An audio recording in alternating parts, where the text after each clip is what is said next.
दोस्तों, मौत का कोई निश्चित वक्त नहीं होता।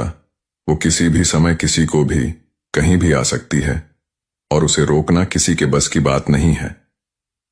मौत के संकेत को लेकर यमराज और अमृत के बीच एक बहुत ही रोचक कहानी है।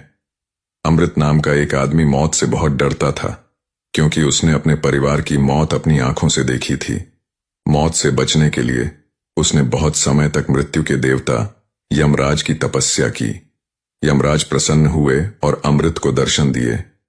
यमराज ने कहा, मेरे दर्शन केवल मरने वाले या जो मर चुके हैं उनको ही प्राप्त होते हैं, लेकिन तू तो अब भी जीवित है, फिर मुझे क्यों याद कर रहा है? अमृत ने यमराज से कहा, मैं जानता हूं कि मौत को टाला नहीं जा सकता, पर मेरी एक इच्छा है।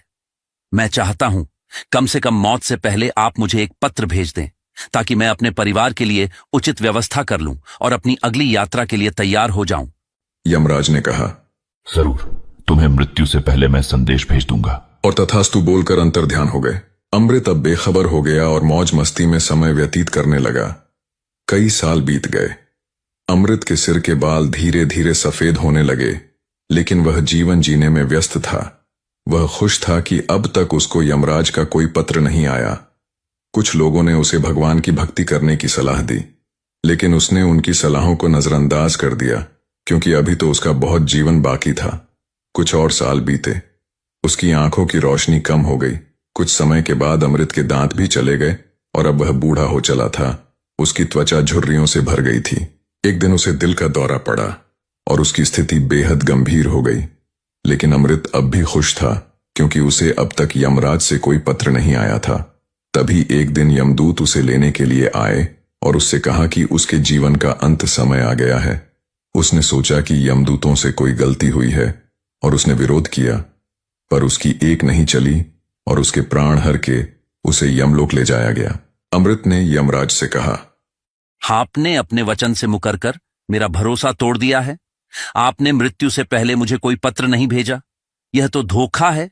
यमराज ने कहा, अमृत, तुम अपने जीवन में इतने व्यस्त थे कि तुम मेरे पत्र पढ़ नहीं पाए।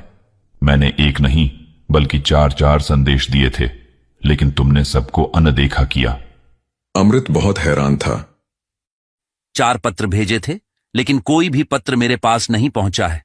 लगता है आपके पत्र मेरे पास न जाकर किसी और के पास चले गए।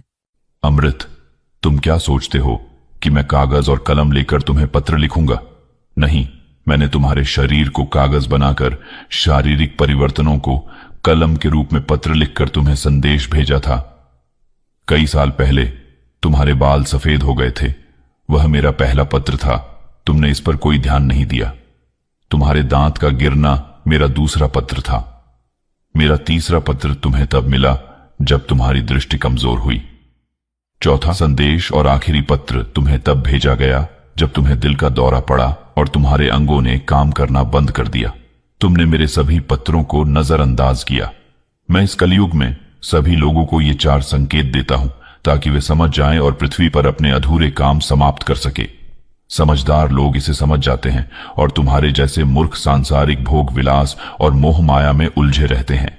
इस कहानी से हमें यह शिक्षा मिलती है कि मौत का आना तो निश्चित है और जीवन में शारीरिक बदलाव यमराज द्वारा भेजे गए संकेत होते हैं, जो हमें आने वाली मृत्यु की चेतावनी देते हैं।